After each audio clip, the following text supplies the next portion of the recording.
আজ আমরা যে মুভিটি এক্সপ্লেন করতে চাচ্ছি তা এক ১৯ বছরের ছেলের গল্প, যার অদম্য ইচ্ছাকে মানুষ পাত্তা দেয়নি, আর সেই ইচ্ছায় তাকে কিভাবে বড়লোক বানিয়ে ফেলে। তো চলুন দেরি না করে মুভির কাহিনী শুরু করা যাক। বন্ধুরা, মুভি শুরুর আগে আপনাদেরকে জানিয়ে দেই দারুণ একটা খবর। আমরা আমাদের চ্যানেলে প্রতি সপ্তাহে গিভ ওয়ে করতে যাচ্ছি, অর্থাৎ প্রতি সপ্তাহে লাকি একজন সাবস্ক্রাইবার এবং কমেন্টকারী পাবেন ৫০০ টাকা বিকাশ উপহার। তবে শর্ত হলো আমাদের চ্যানেল সাবস্ক্রাইব করে পুরো ভিডিওটি দেখে একটি কমেন্ট করতে হবে। আমরা সপ্তাহ শেষে সেই লাকি উইনারের নাম ঘোষণা করব। মুভির শুরুতে আমরা টম নামের ছেলেকে দেখি, যে কিনা ব্যাংকের টাকা লোন নেয়ার জন্য যায়, কিন্তু কোনো ব্যাংক একজন টিনেজারকে কিভাবে লোন দিতে পারে, এটা সম্ভব না। সেটাই ব্যাংকের ম্যানেজার বোঝাতে থাকে তাকে। এরপর টম চলে আসে। এর পরের দিন তাকে তার স্কুলে দেখি। সে একজন অনলাইন গেমার। সে নানা রকম গেম অনলাইনে খেলে। এখন তার কাছে একটা অজানা লোকের থেকে মেইল আসে, যে কিনা বলে, আমাকে একটি গেমের অ্যাকাউন্ট দাও, আমি তোমায় ৮০,০০০ টাকা দেব। কিছুটা এরকমই আর কি। টম কিছুটা ঘাবড়ে যায়। সামান্য গেমের অ্যাকাউন্টের জন্য কেউ কেন এত টাকা দিবে? তো এরপর সে বাসায় এসে তার দাদুর একটি গেমিং অ্যাকাউন্ট ছিল, সেটা দিয়ে দেয়। আর কয়েকদিন পরে সে যখন সত্যিই টাকাগুলো তোলে, তখন তার দাদু অবাক হয়। আর সে ভাবে যে এত কম বয়সে এই ছেলে কিভাবে এতগুলো টাকা ইনকাম করে ফেলল। ওদিকে টমের মাথায় এটা ঘুরছিল যে সে যদি ছোট একটা অ্যাকাউন্ট থেকে এত টাকা ইনকাম করতে পারে, তাহলে সে ভবিষ্যতে আরও ইনকাম করতে পারবে, কারণ তার অনেকগুলো এরকম গেমিং অ্যাকাউন্ট আছে। তারপর সে তাই করে। এক এক করে তার অ্যাকাউন্টগুলো বিক্রি করতে শুরু করে দেয়। একসময় তার ব্যাংকে অনেক টাকা জমা হয়ে যায়, আর সে তার পছন্দের জিনিস কেনার সিদ্ধান্ত নেয়। সে প্রথমেই কেনে একটি দামি গাড়ি, আর সেই গাড়ি করে সে স্কুলে যাতায়াত শুরু করে দেয়। এর জন্য প্রিন্সিপাল তাকে রুমে ডেকে কথাও শোনায়। এতে তার অবশ্য কিচ্ছু যায় আসে না। তবে এই গাড়ি দেখে তার গার্লফ্রেন্ড সোনিয়া বেশ ইমপ্রেস হয়ে যায়। এরপর তারা গাড়ি নিয়ে ঘুরতে যায়।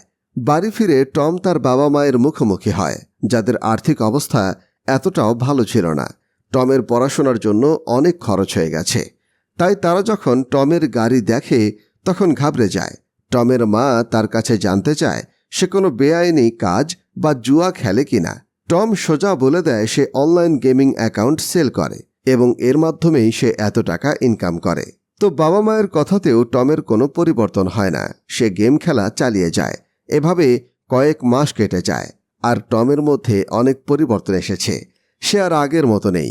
আমরা জানি যে সহজ উপায়ে অনেক টাকা ইনকাম হলে সেটা তাড়াতাড়ি খরচও হয়ে যায়। টমের ক্ষেত্রেও তাই হচ্ছিল। এরপর তার স্কুলে ফাইনাল এক্সাম হয়, কিন্তু সে পাশ করতে পারে না। তবে এতে তার কোনো চিন্তার পরিবর্তন আসে না। সে দোকানে যায় আর তখনকার লেটেস্ট মডেলের PS4 কিনে আনে গেম খেলার জন্য। এদিকে তার বাবা মা তার এই উল্টোপাল্টা খরচের জন্য বিরক্ত হয়ে গেছে বলা যায়। আবার তাদের কাছে তেমন বেশি টাকাও নাই যা দিয়ে কলেজে তাকে ভর্তি করতে পারবে। তাই তারা সিদ্ধান্ত নেয় টমকে হোস্টেলে বোর্ডিংয়ে পাঠিয়ে দেবে। টম তার বাবার চিন্তা বুঝতে পারে আর কলেজে ভর্তি হবার জন্য ফর্ম তোলে। কলেজে ভর্তি হবার জন্য ফিস ছিল ৮০,০০০, কিন্তু তার কাছে আছে ১২,০০০। তাই টম চিন্তা করে সে গেম খেলে বাকি টাকা জোগাড় করবে, এবং গেম খেলতে গিয়ে দেখে তার অ্যাকাউন্ট ফ্রিজ হয়ে গেছে, আর সে ওই অ্যাকাউন্ট দিয়ে গেম খেলতে পারছে না। কমিউনিটি গাইডলাইন ভাঙার জন্য তাকে ব্যান করে দেওয়া হয়। তারপর তার মাথায় একটা বুদ্ধি আসে। সে সেই সিডির দোকানে যায় যেখানে গেমের ভিডিও সেল হয়। দোকানের মালিক থেকে সে জানতে পারে একটা গেমের সিডি প্রচুর বিক্রি হচ্ছে। টম সেটা পাইকারি দামে কিনে এনে বিক্রি করে দেয়। দোকানদার রাজি হয় আর তাকে ৫০টা সিডি কম দামে সেল করে। কিন্তু টম যখন বাড়িতে নিয়ে এসে সিডি চালু করে, তখন দেখে একটা সিডিও ঠিক নেই। সে আবার দোকানদারের কাছে যায় আর তার সমস্যার কথা বলে দেয়, কিন্তু দোকানদার তাকে উল্টো পাল্টা বুঝিয়ে দেয়। এতে রাগ করে টম সেই দোকানে ভাঙচুর করে। এতে দোকানদার তাকে তাড়া করলে সে সেখান থেকে পালিয়ে সেবারের মতো বেঁচে যায়। রাস্তায় তার বাবার সাথে দেখা হয়। সে বাবাকে গাড়িতে তুলে নেয়, আর আজ প্রথমবারের মতো তার বাবা তার গাড়িতে উঠেছিল। তার বাবা তার উদাস চেহারা দেখে বলল, তুমি ডিভিডির ব্যবসা করতে চাইলে তোমাকে আমি কিছু টাকা ধার দিতে পারি। কিন্তু টম বলে, আমি তোমাদের আর কষ্ট দিতে চাই না। পরে আর কোনো উপায় না পেয়ে টম তার মায়ের একটা নেকলেস চুরি করে এবং তা বিক্রি করে দেয়। সেই টাকা দিয়ে কলেজের ফিস দিয়ে ভর্তি হয়। এই কলেজে তার গার্লফ্রেন্ড সোনিয়াও ভর্তি হয়েছে, কিন্তু কলেজে গিয়ে সে ক্লাসে মন দেয় না। দেখা যায় তার পড়াশোনায় খুব একটা মন নেই। সে তার বন্ধুকে একটা টেপ রেকর্ডার দেয় আর বলে ক্লাসের লেকচার এতে রেকর্ড করে রাখতে, পরে সে শুনবে। এরপর সে ক্লাস থেকে বেরিয়ে অডিটোরিয়ামে যায় এবং সেখানে সোনিয়া প্র্যাকটিস করছিল বলে তার সাথে আর দেখা করতে পারে না। এরপর সে বাড়ির দিকে ফিরে আসে। আসার পথে সে একটা দোকান দেখতে পায় যেখানে অনেক মেশিন রাখা হয়েছে প্রদর্শনের জন্য। মেশিনগুলো বিভিন্ন খাবার তৈরি করতে পারে। তো তার থেকে একটা মেশিন টমের পছন্দ হয়, তাই সে সেটা কিনে ফেলে। এরপর সে যখন বাসা আসে তখন তার বাবা তাকে কথা শোনায়, বলে এই মেশিন দিয়ে টম কি করবে, শুধু শুধু টাকা নষ্ট করেছে। কিন্তু টম কিছু বলে না, কারণ তার মাথায় তো অন্য কিছু কাজ করছিল। তাই পরের দিন সে ক্লাসের পরে একটা স্ট্রিট ফুডের দোকানে যায় আর সেখানে দেখে কিভাবে বানায়। সে প্রতিটা স্টেপ তার ফোনে লিখে নিয়ে আসে, এরপর বাসায় এসে বানায়। কিন্তু প্রথমবার একদম জঘন্য হয়, কিন্তু পরের বার সে যখন বানায় তখন তার বাবা মা খেয়ে দেখে আসলেই অনেক টেস্টি হয়েছে। তখন টম ভাবে যে সে যদি এগুলো বানিয়ে বিক্রি শুরু করে দেয় তবে অনেক টাকা ইনকাম করতে পারবে, যেহেতু এসব মেশিন খুব কম লোকের কাছেই আছে, কারণ সবাই হাত দিয়েই বানায়। তো টম এবার একটা দোকান ভাড়া নেয়, আর যেহেতু দিনের বেলা স্কুল থাকে তাই সে বসতে পারবে না বলে তার দাদুকে দায়িত্ব দেয়। কিন্তু বেশ কিছুদিন হয়ে গেলেও তার দোকানে বিক্রি হয় না, বেকার সময় যায়। আসলে টম ব্যবসার কিছুই না জেনে ব্যবসায় নেমে পড়েছিল। এই জন্য বলা হয় যে জিনিস সম্পর্কে একেবারেই অজ্ঞ সেই জিনিসে না এগোনোই ভালো। এরপর টম সেখানে যায় যেখানে অনেক লোকাল মার্কেট আছে, আর সেখান থেকে বিভিন্ন তথ্য, কিভাবে ব্যবসা করতে হয়, কিভাবে অফার দিতে হয়, কাস্টমার ইমপ্রেস করতে হয়, সবকিছু পর্যবেক্ষণ করে খাতায় নোট করে নিচ্ছিল। এরপর ফিরে এসে সেসব তথ্য অ্যাপ্লাই করে, কিন্তু তাতেও কোনো কাজ হয় না। তারপর তারা একটা শপিং মলে স্টল ভাড়া নেয়। এজন্যই একটু বেশি খরচ করা লাগে, কিন্তু তাতেও খুব একটা লাভ হয় না। এরপর টমের কলেজে এক্সাম শুরু হয়ে যায়, কিন্তু এক্সামে তার মন নেই। সে হলে বসে ভাবছে কিভাবে তার বিক্রি বাড়ানো যায় আর কিভাবে কাস্টমার আসবে। সে তার দাদুকে বলে এসেছিল কোনো কাস্টমার আসলে কল দিতে। তার দাদু কল দেয়। সে কল রিসিভ করার জন্য বাথরুমে যেতে চায়, কিন্তু ম্যাডাম বলে যে ফোন অ্যালাউ না, টমের খাতা নিয়ে নিতে চায়। টমকে তার পড়াশোনা আর দোকান থেকে একটা চয়েস করে নিতে হবে। টম তার দোকানকে চয়েস করে। এরপর সে দোকানে এসে দেখে কাস্টমারের লম্বা লাইন লেগে গেছে। দাদু একা সামলাতে পারবে না বলে তাকে ডেকে পাঠায়। টম অনেক খুশি হয় এত কাস্টমার দেখে, কিন্তু দাদু বলে একদিনের উন্নতি দেখে কিছুই বলা যায় না। তারপর সেদিন মলের ম্যানেজার এসে বলে আপনাদের মেশিনের ধোঁয়া আমাদের মলের সিলিংকে ক্ষতি করছে, হয় মেশিন ঠিক করেন, না হলে আপনাদের সাথে চুক্তি ভাঙতে হবে। টম এতে রেগে যায় অনেক। এরপর সব শেষে টম কি করবে বুঝতে না পেরে মল বন্ধ হবার পর সিলিংয়ে রং করতে শুরু করে দেয়, আর তার মাও তাকে সাহায্য করে। তারাও ছেলের এমন পরিশ্রম দেখে খুশি হয়। কিন্তু সিলিংয়ের রং করতে করতে অল্প যখন বাকি তখন গার্ডরা এসে বলে মল একেবারেই লক করে দিতে হবে, এখন আপনারা বের হন। টম বলে আর কিছু সময় হলেই তো তার কাজ শেষ হয়ে যাবে, কিন্তু গার্ড রাজি হয় না। টম ঘুষ দিতে চায়, কিন্তু গার্ড ঘুষ ফিরিয়ে দেয়। উল্টো টমের মাকে বলে ছেলেকে সময় আর এফোর্ট সম্পর্কে ভালো শিক্ষা দিতে পারেন নাই। এরপর টম রাগে গজগজ করতে করতে চলে যায়। তখন তার মা তাকে বলে টমের বাবার মাথায় অনেক ঋণের বোঝা আছে, তাই তারা এখন থাইল্যান্ডে চলে যাবে। কিন্তু টম এখানে জেদ দেখিয়ে বলে যে সে যাবে না, কিন্তু পরে তার মায়ের কান্না দেখে তার মন নরম হয় আর সে রাজি হয়। পরের দিন তারা সবাই এয়ারপোর্টে পৌঁছে যায়, কিন্তু শেষ মুহূর্তে এসে টম বলে যে সে আর যাবে না, সে এখানেই থাকবে, কারণ তার মাথায় এখনও দোকানের ভূত চেপে আছে।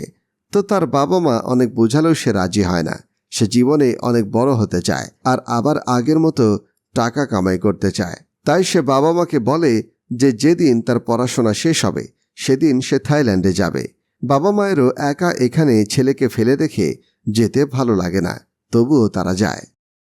এরপর টম দোকানের কাজ চালাতে থাকে, কিন্তু এতদিন সত্যিই অবস্থা বেগতিক হয়ে গেছে।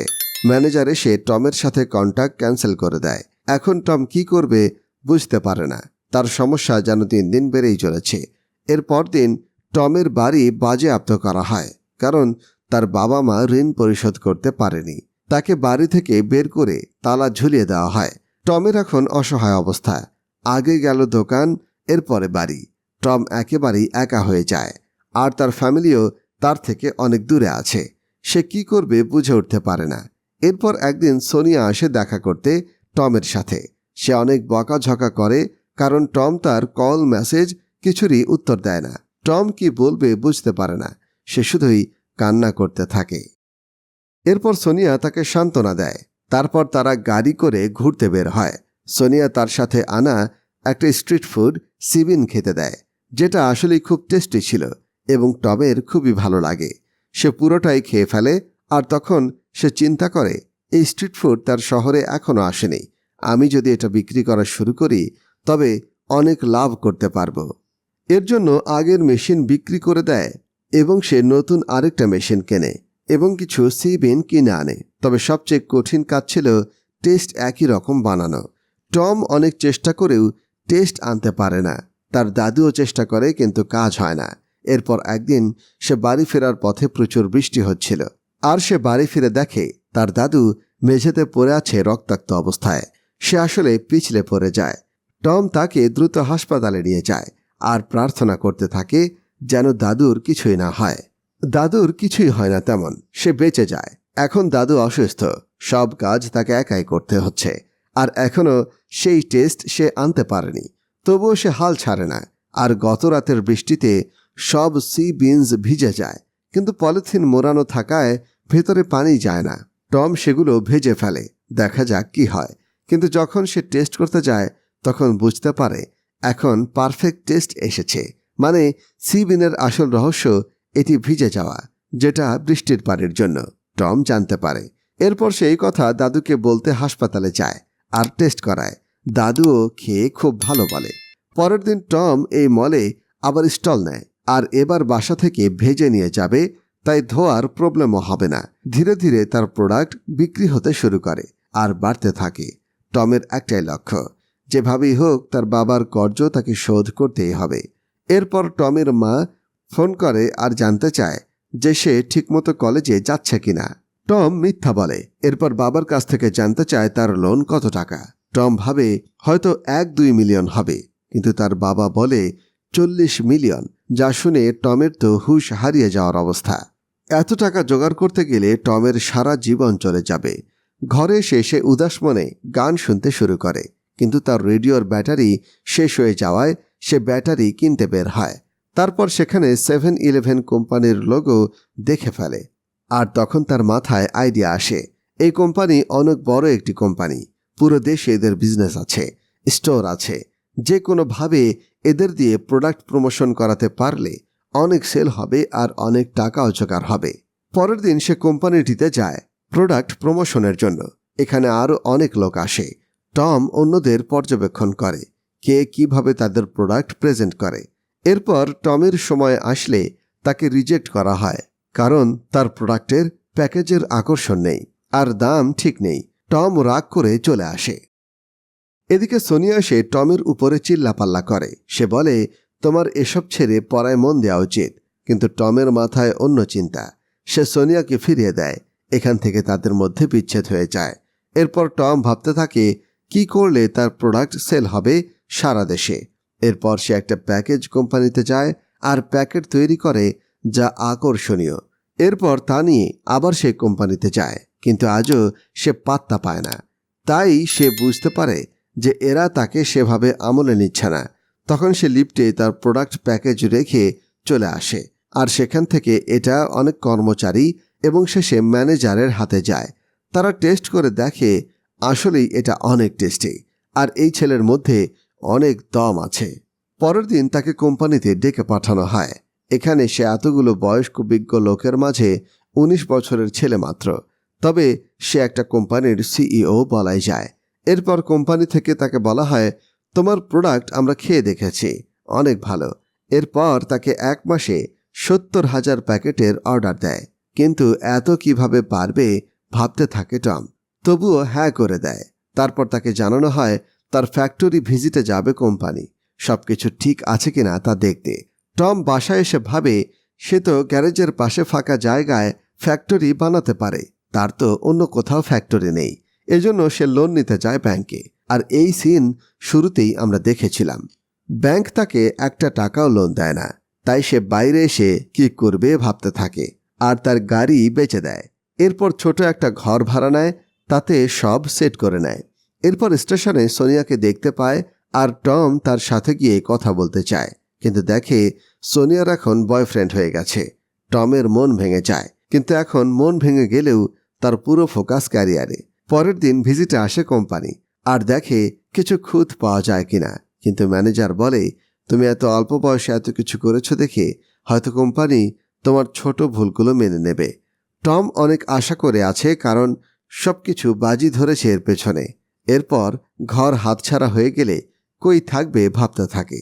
এরপর কিছুদিন পার হয়ে যায় আর আসে সেই দিন যখন ফ্যাক্স আসে কোম্পানি থেকে, কিন্তু শেষ লাইন প্রিন্ট হওয়ার আগেই তার ফ্যাক্স মেশিনের কালি শেষ হয়ে যায়। আর দাদু বলে রোদে নিয়ে দেখো পড়া যাবে। তখন সে তাই করে আর তাতে লেখা তার অর্ডার অ্যাপ্রুভ হয়েছে। এরপর টানা 1 মাসে সে অনেক পরিশ্রম করে, দিন রাত জেগে 70,000 প্যাকেট তৈরি করে। এর জন্য সে সব কিছু ছেড়ে দেয়। এরপর 1 মাসের মধ্যে সে মাল লোড হয়, তখন সে তার দাদুকে জড়িয়ে ধরে, কারণ একমাত্র সেই তার উপরে ভরসা রেখেছিল। এরপর টম ট্রাকে করে রওনা দেয়, কিন্তু পৌঁছে যেতে দেরি হয়। গার্ড তাকে ঢুকতে দিতে পারে না। টম অনেক কাকুতি মিনতি করে বলে সে 1 মাসের পরিশ্রমের কথা। গার্ডের মন গলে যায়, তাই তার ট্রাক ঢুকতে দেয়। এরপর টম তার মাকে ফোন দিয়ে ফিরে আসতে বলে, কারণ এখন তার প্রোডাক্ট বিশ্বব্যাপী বিক্রি হবে। পরবর্তীতে দেখানো হয় এটা একজনের সত্য গল্প নিয়ে বানানো মুভি। কোনো কিছুর সাথে লেগে থাকলে সফলতা আসবেই, এটা তার প্রমাণ। এখন টম বিলিয়নার হয়েছে, বিজনেস ক্লাস প্লেনে যাতায়াত করে। সে তার লোন শোধ করেছে আর তার বাবা মাকে নিয়ে সেই বাড়িতেই থাকে। আর 2 বছর যেতে না যেতেই তার প্রোডাক্ট অনেক জনপ্রিয় হয়ে ওঠে। আর এখানেই মুভিটির শেষ হয়। তো বন্ধুরা, এই ছিল আমাদের আজকের মুভি এক্সপ্লেন ভিডিও। কেমন লাগলো আজকের ভিডিও অবশ্যই তা কমেন্ট করে জানাবেন। আর এরকম আরও ভিডিও ভবিষ্যতে পেতে হলে আমাদের চ্যানেলটি সাবস্ক্রাইব করতে ভুলবেন না। ভিডিওটি ভালো লাগলে অবশ্যই বন্ধুদের সাথে শেয়ার করবেন। আজ এ পর্যন্তই। দেখা হবে নতুন কোনো মুভির এক্সপ্লেইন ভিডিও নিয়ে। ততক্ষণ পর্যন্ত ভালো থাকুন।